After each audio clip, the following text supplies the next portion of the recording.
Just because a pattern says to do something a certain way doesn't mean you have to do it.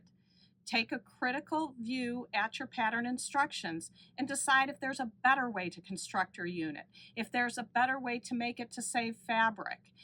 Today we're going to talk about half square triangles.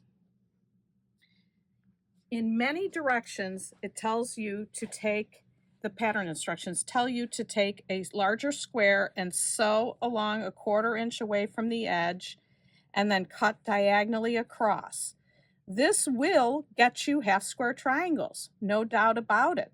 But you have sewn on the straight of grain and you have left all those bias edges on the outsides of your half square triangles. This is not a good method of construction.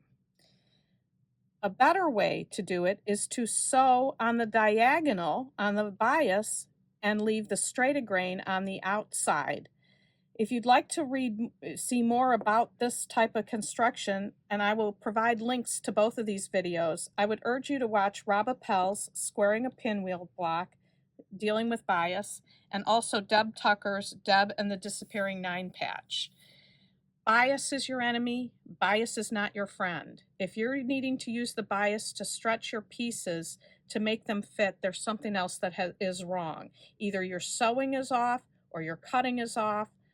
Pressing may be off. Something's off. So better to leave your straight of grain on the outside and leave the bias edges sewn. Now, another thing that I see in pattern instructions oftentimes is taking a square, drawing a line corner to corner, sewing on that line, and then cutting a 1/4 inch away from the line, and then the rest of this is all waste. Well, that either ends up in the garbage in the landfill or in your scrap bin, and you have to figure out another use for it.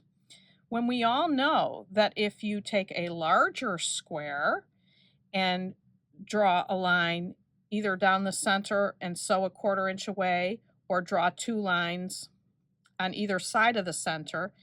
In any event, you want to sew, sew, and cut, and you get 2 half square triangles. This square is 2.5 inches, this square is 3 inches. You get 1 from here in waist, 2 from half square triangles from here, and very, very little waste. Much better way to construct your half square triangles. Enough of half square triangles. Let's get to the world's greatest scrap quilt.